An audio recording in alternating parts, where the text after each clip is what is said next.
तुम्हाला असं वाटतं का की घरात खूप तणाव आहे, वादविवाद हे वाढतच चाललं आहे, मन शांत राहत नाही किंवा कोणतंही काम व्यवस्थित होत नाही आहे? घरात सर्व सुविधा असून देखील मनात अशांतता आणि आनंद नाही आहे.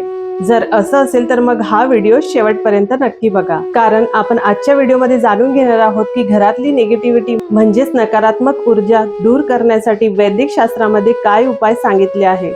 चला तर मग आजच्या व्हिडिओला सुरुवात करूया. हरे कृष्णा मित्रांनो, आपल्या शास्त्रानुसार प्रत्येक ठिकाणी एक ऊर्जा असते. ज्या घरात सतत राग, भांडण, अपशब्द, टीका किंवा भगवंत स्मरणाचा अभाव असतो, तिथेच नकारात्मक ऊर्जा असते. परंतु चांगली गोष्ट अशी आहे की ही नकारात्मक ऊर्जा कशी दूर करायची आहे हे मात्र आपल्या हातात आहे. तर चला तर मग उपाय जाणून घेऊया. तर पहिलं म्हणजे दररोज हरिनाम जप करा. म्हणजेच भगवंताच्या नामस्मरणात एवढी शक्ती आहे की तुमची निगेटिव्हिटी आपोआपच दूर होईल. जसं महामंत्राचा जप करा, याला दीक्षाच घेतली पाहिजे असं नाही आहे.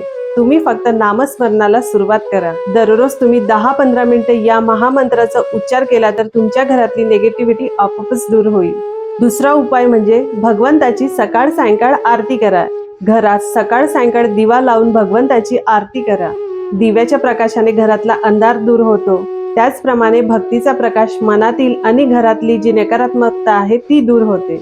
आरती करताना तुम्ही घंटी आणि कीर्तनाचं नामगजर करा, तेही मोठ्याने. याने तुमची नकारात्मकता लगेच दूर होईल. तिसरं म्हणजे भगवद्गीता वाचन. भगवद्गीता हे फक्त पुस्तक नाही आहे, तर जीवन जगण्याचं मार्गदर्शन आहे. दररोज तुम्ही एक श्लोक किंवा एक पान जरी वाचले तर याने तुमच्या मनात सकारात्मक विचार नक्कीच येईल. घरातील सदस्यांमध्ये समजूतदारपणा आणि शांतता वाढते. चौथं म्हणजे प्रसाद ग्रहण करा. भगवंताला अर्पण न केलेले अन्न आणि प्रसाद यात खूप मोठा अंतर आहे.